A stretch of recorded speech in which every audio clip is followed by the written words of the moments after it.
Welcome back to Travel Again Insights, a weekly look at what matters most to our amazing industry. Welcome back, Ed. Thank you, Mike. It's good to see you. This has been a interesting week here in Washington.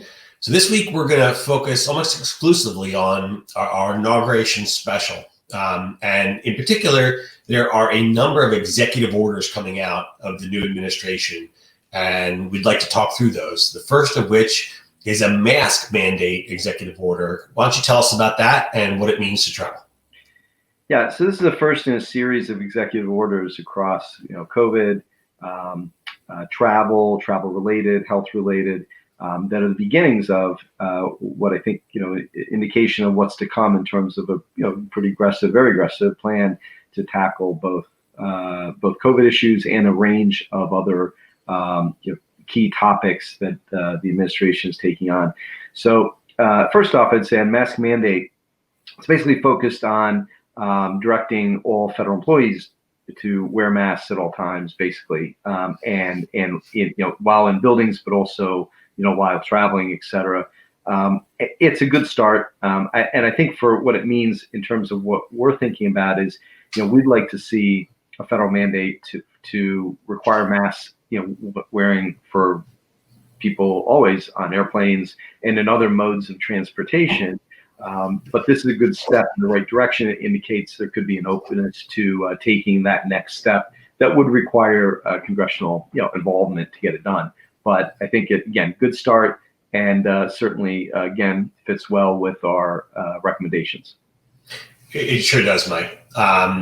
The next one is a White House structure executive order. This one's interesting. Why don't you tell everyone why this matters to travel?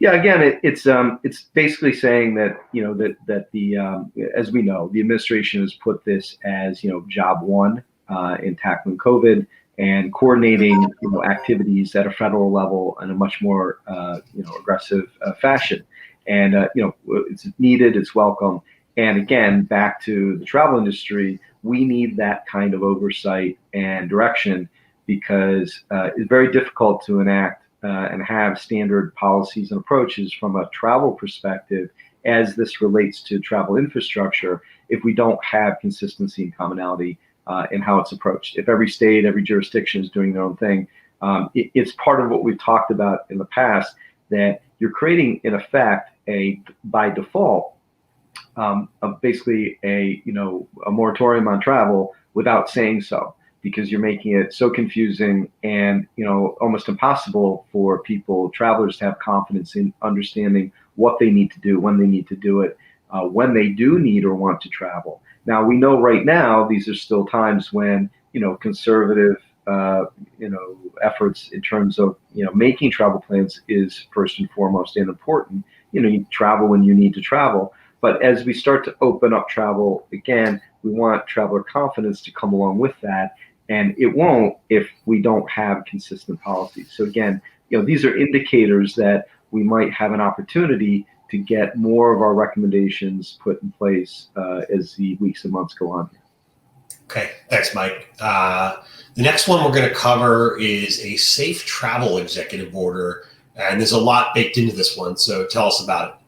Yeah, so I think you're really talking about from an agency perspective, meaning federal agency, that they're going to be there's a real focus on really focusing on health measures as it relates to COVID throughout our entire travel transportation infrastructure. This is really important, but the specific thing that's happening now is requiring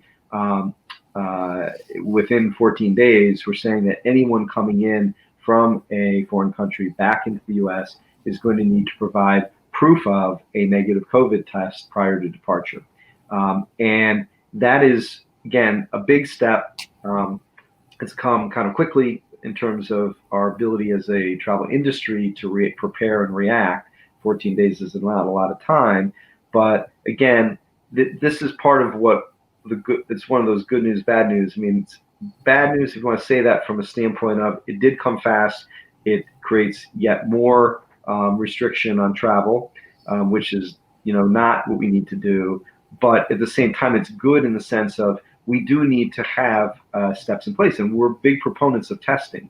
The challenge now is how do we get testing infrastructure in place in a way that will really support this, right? So that you can still enable travel. Our contention is if you have a really robust testing infrastructure combined with vaccine distribution, we can get quarantines eliminated. Testing, great.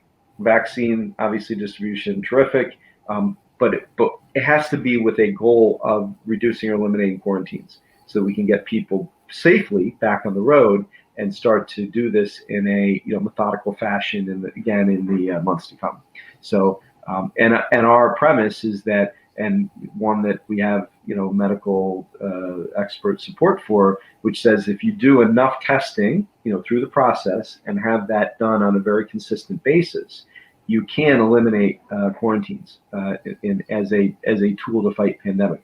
Quarantines are just basically a way, in the absence of those other things, to try to create some control over the pandemic spread and impact, but it's not the most effective way. The others are. And so this is a good, maybe a step in the direction, but we've got a lot of work to do here to get ready, which I think leads to our next executive order. Yeah, and I mean, on top of that, I would say there's clear evidence that this administration is going to be investing in testing even further, and so all of that is good news for the travel industry from our perspective. Yeah. The last one is an executive order on testing and the workforce. So tell us about how this relates to travel. Well, so it does in multiple ways, right? So again, once again, having a federal effort to put a real emphasis behind testing, not just now, but looking at it more from an ongoing basis, how we're going to have testing built into and baked into the future of how we look at travel is really, really important, because we have to be ready not just for the here and now and try to fight back the immediate pandemic impact and spread, but it's also looking at the next strain and the next strain and the next strain, and how we're going to be prepared to deal with this, forever, and doing it in a really cooperative, cohesive way. So having a test board and again, a concerted federal effort is really important here, and one that we fully support. So, and also in there this isn't just about travel, it's also about getting people back to work. And as we know and all can fully firsthand appreciate, it's about getting kids back to school, people back to work, and then people back on the road. And that whole interaction is critical to rebuilding the economy. Well, there is a rash of executive orders this week, and I can only assume much more to come from this administration. And this is just their first 2 days. So a lot to look forward to. And I think, better things on the horizon for travel soon. Well, and a healthy, certainly very healthy first sign, right, of what's to come. And the fact that, we've got a lot of hard work to do overall as a country, certainly as a global travel industry, much to do, and a lot of hard work ahead, but feels good to be heading in the right direction for sure. Okay, thank you, Mike. That's it for this week, and we'll see you again next week with more insights. Sounds great. See you, Ed.